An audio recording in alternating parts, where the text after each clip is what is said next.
सुनिश्चित करने के बाद कि उसके सामने खड़ा गुस्सैल आदमी ही उसका असली पति है। श्याओमे को लगा कि उसके साथ घट रही सारी अजीब घटनाएं उसके बेटे की बहुत ज्यादा याद आने के कारण हो रही हैं। इसलिए वो अपने बेटे की कब्र पर गई और अपनी यादों को व्यक्त करने लगी। वो अपने बेटे की तस्वीर को सहलाते हुए बार बार माफ करना कहती रही।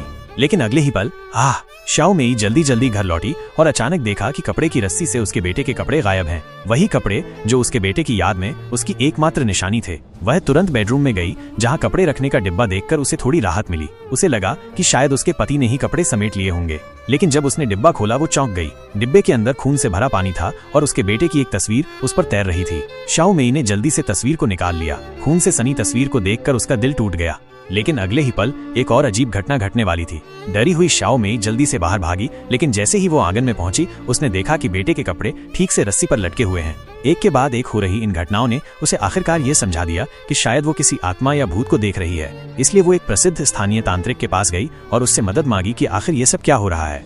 इसके बाद तांत्रिक ने विधि शुरू की और अपनी आत्मा देखने वाली दर्पण से पूरी घटना का सच देखा। उसे पता चला कि श्याओमे एक वंश नष्ट करने वाले शाप का शिकार हुई है और ये शाप उसी के किसी करीबी रिश्तेदार ने दिया है, वरना इतना प्रभावशाली नहीं होता। ये शाप तोड़ा नहीं जा सकता, इसे वही व्यक्ति हटा सकता है जिसने इसे डाला है। इसके अलावा कोई और उपाय नहीं है।